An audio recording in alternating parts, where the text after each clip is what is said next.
Hello, loves. How are you doing today?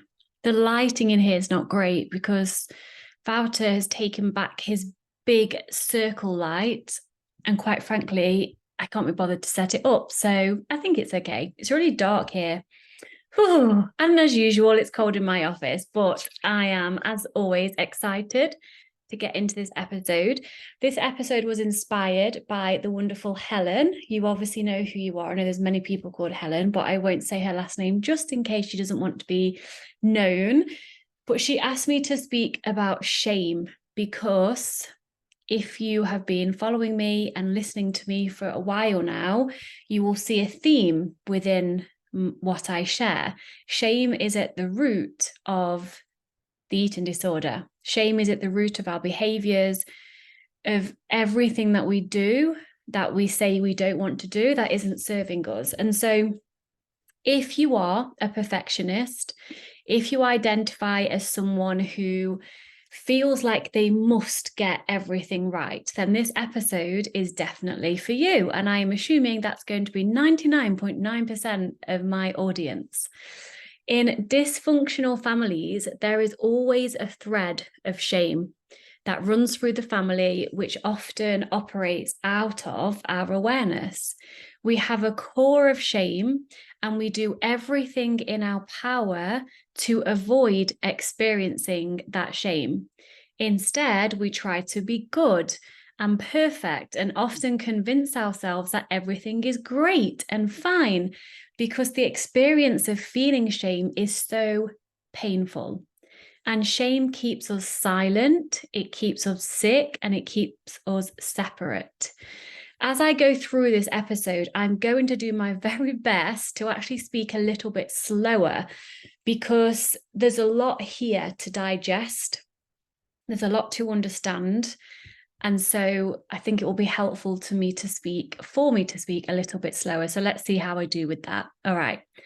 Perfectionism, then. Those of us who try to get things the most perfect are actually the ones with the most shame because we are desperately trying to get away from that shame. Shame and perfectionism are two sides of the same coin. And that quote is by the incredible Brene Brown, which I'm going to be referring a lot to her work as I go through this episode, actually. And as I said previously, shame keeps us silent, sick, and separate. It keeps us silent because we don't feel we can speak up due to the fear of looking stupid, that was mine, or fear of judgment from others. It keeps us silent because we don't feel that we're worthy of actually speaking up and asking for our needs to be met, or we don't feel worthy of setting boundaries with ourselves and others. We think there is something innately wrong with us. It keeps us sick because our physical body is a manifestation of our inner emotional world. So I have a question for you. And that question is, where is shame currently keeping you sick? For example, having an eating disorder, IBS, skin rashes, etc. It keeps us separate because we don't feel we can truly connect with others due to the fear of not being good enough at our core. We fear that if someone truly sees us, then they will see how bad and wrong we are, and they will reject us. We think allowing others to stay separate, so not being our true authentic selves, and often people-pleasing, protects us from being rejected and reinforces the shame that we feel. So just said in a different way, if we don't show up as our true authentic selves in relationships, all kinds of relationships, we do that because we want to distance ourselves a little bit. We don't want the person to fully, truly see who we are because we think there's something wrong with us at our core. So we go into patterns of people pleasing, and we think that being disconnected and separate from others, we think it protects us from being rejected and reinforcing the shame that we feel. And often it can. but we're going to go into how to overcome shame as we go through this episode. But I think it's important to speak to what is shame exactly. And so here is Brene Brown again. According to Brene Brown in her incredible book, Daring Greatly, she says, and quote, "Shame is the fear of not being worthy of connection and belonging.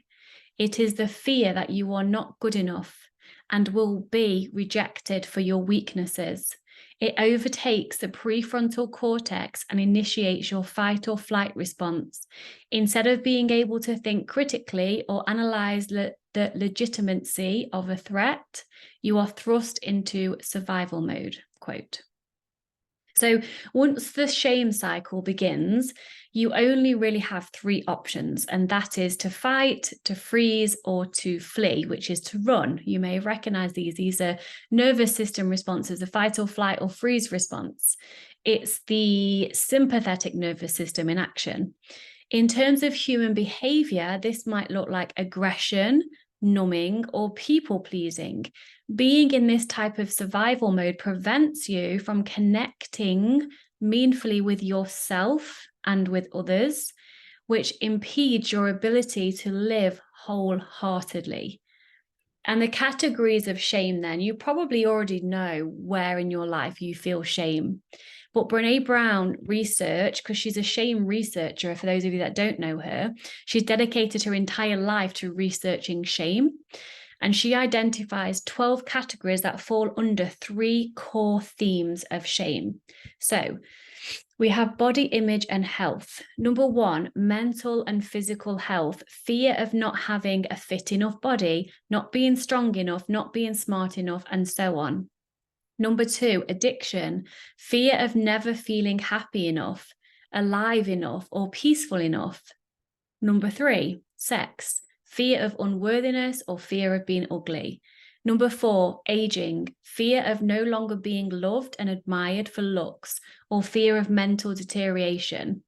Number five, appearance and body image, fear of not having the right weight, the right makeup, clothes, and so on.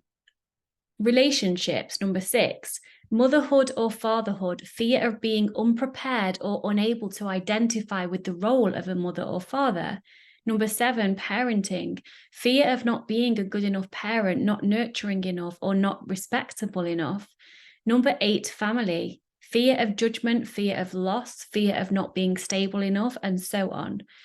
Number nine, surviving trauma, fear of not being safe, not being worthy of love, or not being connected enough. Number 10, religion, fear of not being a good enough person or fear of punishment. And then we have the last category, social status or status, however you want to say it. Number 11, money and work, fear of not having enough money, being criticized in front of co-workers, having to file for unemployment, and so on. Number 12, being stereotyped or labeled, fear of not being fully seen or fear of judgment. So where does shame come from? This is the main body of this episode today, because it was really helpful for me in my recovery as I started to really delve deep. And to be honest, I didn't start to delve deep until I was ready to delve deep, because there was a lot there that I was unwilling to see. And I was kind of in the everything's fine, everything's great kind of club. And I really thought that I was until I started to really delve deep. And I was like, oh shit, this is far from okay and great. So it helped me to understand where all of my shame came from. And then I was able to heal. And it's a continuing journey, by the way, that I don't know if it ever ends, but it gets so much easier and you become more and more healed every day, and only you can heal yourself.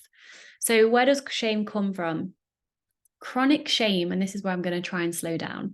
Chronic shame comes from growing up in a family where we were not seen, where we didn't get our needs met, where we were not validated, and where there was not space for us as a child to be a child. We were not validated. I've said that. And there were not space. That doesn't make sense. when we were not validated and there wasn't space for us as a child. And this happens for many reasons. The most common reason is that we are attending to our parents' needs instead of them attending to ours. This will happen if we have a mother who has got a lot of her own wounds. People commonly describe this as a narcissistic mother, where it's all about the mother instead of attending to the child's needs. It will look like, are you ready for this? It will look like the mother, sorry, let me back up. It will look like the child being the mother's best friend, her confidant, making her feel better about herself and minimizing our needs. Just being there to be like a best friend to our mother crosses the mother-child dynamic. And when the child is in childhood, this is not appropriate. This is never meant to be the role of a child. Now, if you're older in adulthood and you see yourself as friends with your mom, I don't think this is disordered depending on your relationship that you had in childhood. But as a child, if you see or if you remember seeing your mom as your best friend, of being a space for her to share secrets with and things like that, and making her feel better about herself, that's not okay. That's actually codependence. That's actually enmeshment, which creates codependency, and it's actually abuse. So in childhood, mirroring is a key aspect of how we learn about ourselves as a child, because shame arises relationally. And what that means is, as children, one of our key needs is to be mirrored. We first know ourselves through our parents knowing us. Our parents give us language to describe ourselves, and they reflect that back to us. And this is how we come to know that we are good enough. I think I'm going to read that again. Just, I feel intuitively that people need to hear that again. Shame arises relationally. And what that means is, as children, one of our key needs is to be mirrored. We first know ourselves through our parents knowing us. Our parents give us language to describe ourselves, and they reflect that back to us. And that is how we come to know that we are good enough. Let me give you a tangible example of this. Let's say as a toddler, we were playing in a puddle outside and we were having a great time splashing around and jumping up and down in the puddle, thoroughly enjoying ourselves, laughing and giggling and all of that. Our mother will mirror us by looking into our eyes and laughing with us, enjoying seeing us enjoying ourselves in the puddle. She will laugh too, and she will delight at us. Our brain isn't fully developed yet, of course, but we see that and we feel on a nervous system level, we feel the delight. We pick up all of the signs of safety and joy coming from her as she sees us playing. The mirroring is that I am lovable. I am okay. She sees me. She witnesses me in my play. And the dad or the grandparents can also do this mirroring. This is a constant dance of children seeking their parents out and the parents' response. Often this is non-verbal, the laughing with, the looking into the eyes, the voice that says, wow, I see you're having so much fun. Isn't that wonderful? Look at you. The participating in jumping in the puddle with the child. There are multiple interactions throughout each day where the child learns, I am lovable, I am safe, I am validated. Words can contribute to this, but primarily, primarily it's the body language and how the parent feels about what the child is doing that really matters. This is going on all of the time, and a lot of this is unconscious from the parent as well. When we don't get enough mirroring, and when we are not seen for who we are and validated, oh my God, I'm so sorry. That's very annoying, isn't it? I haven't got my water with me either. Let me go again. When we don't get enough mirroring, and when we are not seen for who we are and validated for who we are, we might be told the message of, You're too much. You have too many big emotions. You overwhelm me. You need to put your emotions away so that you can attend to me. We end up with a sense of shame. We can't speak this, obviously, because this starts to happen around the first to the second year of life. So when we're between the ages of 1 or 2, we can't precisely decode this either as adults because we might not have the words for this. But when we are not met in our needs, when we are not validated, when no one delights at us, we end up with a feeling of chronic shame. If a parent is mentally unwell or depressed or very physically exhausted, or there is addiction in the household, or the parents are emotionally unavailable, it's very common that we develop a sense of shame. Let's go into rupture and repair now. So rupture and repair are a really important part of not being left with a sense of chronic shame. We, of course, know that our parents cannot do things perfectly for us. And so when a parent gets angry, for example, and shouts at the child, we as young children get left with a sense of, oh, it's something about me. I am bad. If the parent doesn't apologize and repair afterwards, children are rightly narcissistic, which means that children think everything is about them. They think the world revolves around them, and they think that they cause things. They think if a parent is behaving a certain way, then it's their fault and their fault alone. And so when parents apologize and say, oh no, this is my fault. I was feeling really stressed and then I got angry and just snapped. That must have been really scary for you. I'm so sorry. The parent takes back the shame from their children in a way. Chronic shame is when a child has consistently not gotten their needs met. As children, if we were left alone through our emotions and not attended to, if there wasn't space for our big emotions, or if our parents didn't know how to support us through our emotions, we are left with the sense of, I am bad for having these emotions. Also, if our parents tried to bypass our negative emotions by saying things such as, big girls don't cry, I don't like it when you're sad, it makes me sad, smile, it's not that bad. Instead of making space for all of our emotions and reassuring us that it's okay to feel this way, we think we are bad and wrong for having these feelings. And we all know that shame is a heavy feeling. Shame is so hard to be open about because it's so painful to talk about the areas in which we don't feel we are good enough. When we're trying to get things perfect and right, and when we don't tolerate any mistakes from ourselves, when we feel like problems are a huge issue, and when we are people pleasing, that's often an indication of chronic shame at play. When we get to the root of the external problem, an eating disorder, sex addiction, love avoidance, substance abuse, gambling, all those things. Eating disorders are most common with what obviously I talk about. When we get to the root of the external quote problem, it comes down to, I am unlovable. I can't get anything right. I am stuck. I suck. And this is all my fault. It boils down to the sense of, I am not good enough.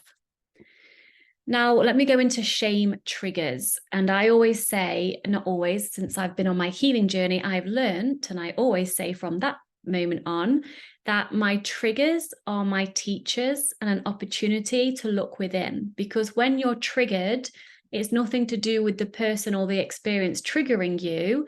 It's to do with why you are triggered about the circumstance or what the person has done, right?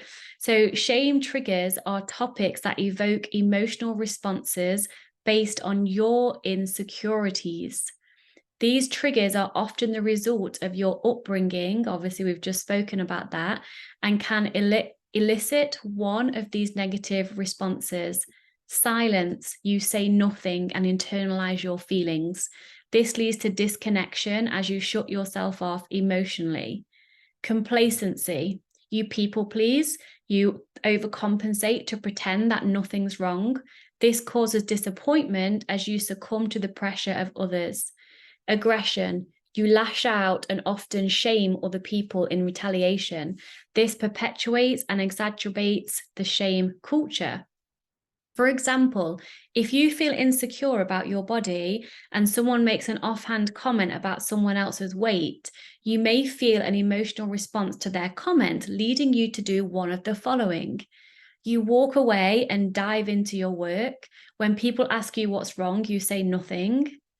You overcompensate by also making fun of the person your colleague was talking about. Later, you feel disappointed for commenting on someone else's weight. That's complacency. Or you tell your colleagues to back off, then comment on their appearance. Your colleague feels shame and takes it out on someone else, and that's aggression. These triggers, as we know, are developed in childhood but carry on into adulthood.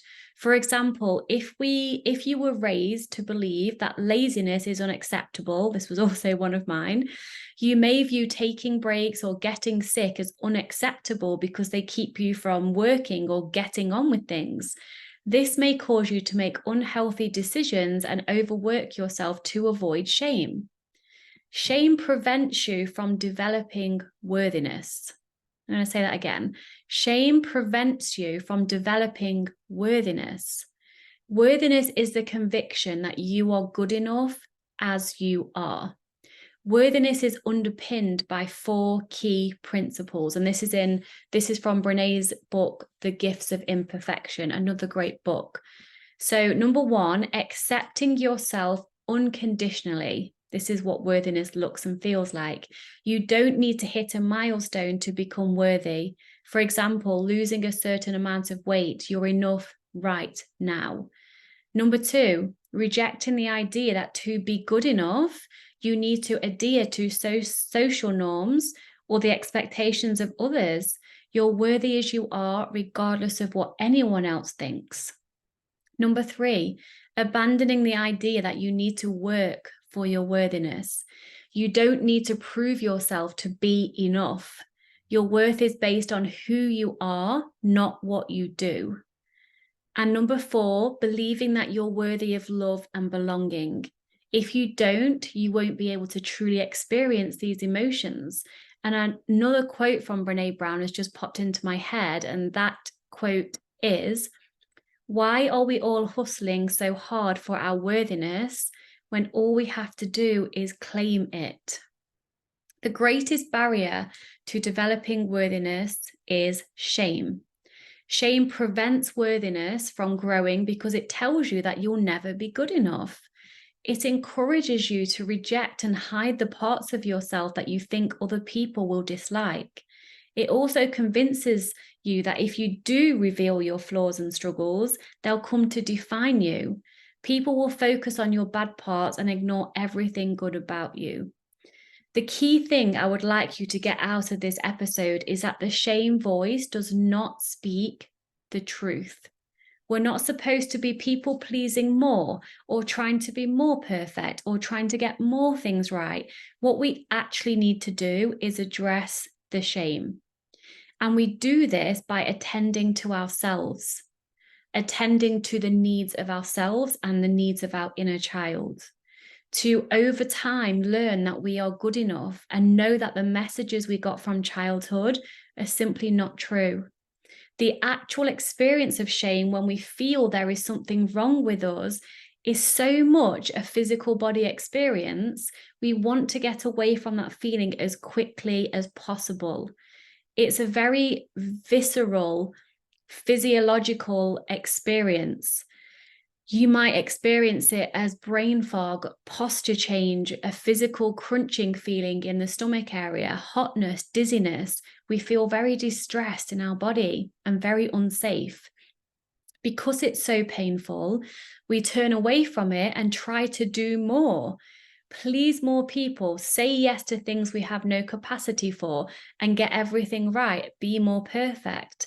As a child, it would have been a danger signal, the sense of shame, because it would have been a breaking connection, or there was going to be violence or abuse.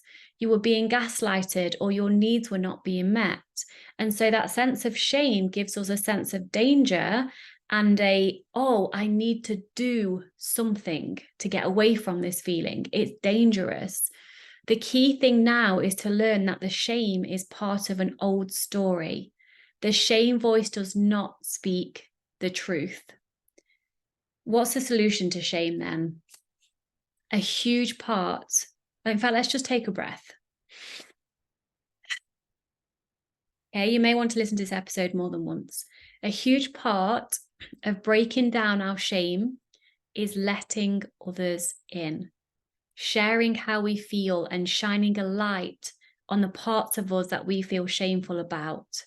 We need the courage to be vulnerable and stay open as we share and practice receiving empathy and love from others. We first need to acknowledge our shame and what causes it. Recognizing your shame and its causes will allow you to separate from your negative thoughts and emotions before they can cause you to experience fear, react with blame, and become disconnected from yourself and others. The second thing, acknowledging your shame will enable you to practice courage, compassion, and connection. So remember, shame keeps us sick, separate, and what was the third one? Oh my God, one sec. I literally just wrote this. Oh yeah, silent, sick, and separate. And so the opposite of those obviously are, where am I? Here we go. The opposite of those is courage, compassion, and connection. So silent, sick, and separate to courage, compassion, and connection. Number 3, develop critical awareness of shame. Critical awareness is an understanding of why we deem certain identities as shameful. How shame around these identities impacts society, who's most affected by the shame of identities, and who benefits the most from them. A great question to ask yourself is, who is benefiting from me feeling this way? So if it's a body image trigger of shame and you're wanting to lose weight and to diet and put extra makeup on and all these things because you don't feel good enough as you are, wait, who is benefiting from me feeling this way? To develop critical awareness about shame, think of an identity that makes you feel ashamed. Which components of this shameful identity contradict society's or your inner circle's expectations? Then think of the ideal you feel like you're supposed to be living up to instead, and consider its impact on society at large. Again, a question asked in a different way. Who suffers because of this ideal's existence and who profits from it? And number 4, learn to talk about shame and connect with others. We connect with others by sharing experiences and establishing mutual support. This is crucial to combating shame because it facilitates the empathy element of connection, which helps you put courage and compassion into action. Furthermore, once you learn how to express your own shame and ask for support, you'd be better equipped to listen and to support others. If you would like support as you understand and navigate your own shame, especially around your body and your relationship with food, then reach out to me because you are not alone. As I was saying this episode, shame is so painful. We do everything we can to run away from it. And honestly, most of the time it's unconscious. So many times I ask my clients, how do you really feel? And they might feel disgusted or frustrated or angry. And then underneath all of those protective masked feelings, which you may also be feeling in your body, at the core, it's shame. And shame, as you know, is created from childhood when our needs have not been met, when the mirroring has not been done, when our parents do not even know how to hold their own emotions, let alone their child's and their children's emotions. There's no one to blame here. It's just understanding and love and compassion and sharing and being vulnerable, and also moving forward and reparenting yourself and meeting the needs that you didn't get met as a child with love, gentleness, and compassion. Okay, my loves, let me know what you thought of this episode. As always, I would be so grateful if you haven't already to rate this podcast or thumbs up on YouTube. I don't really know actually how it works on YouTube. I guess a thumbs up, and share it with as many people as possible that you think it will benefit. But on my podcast, especially to rate me 5 stars, because it really helps a lot for people to find me. And, I give so much of this away with love for free to help as many people as possible. So after this episode, I would love to hear your insights. You can leave voice notes on Spotify, I believe. Tag me in your stories and I'll reshare you, and connect with me, share what came up for you. And as you navigate and digest this and then start to navigate forward, understand how perhaps your whole eating disorder, whether that be anorexia, binge eating, bulimia, orthorexia, whatever it is, will have been born from shame. And you are not alone. I feel you. I see you. You matter to me. Every human's needs is to be seen, to be heard, and to matter. And I see you. I hear you, and you matter to me. Okay. I love you. I'm here for you. I will see you next week. Mwah.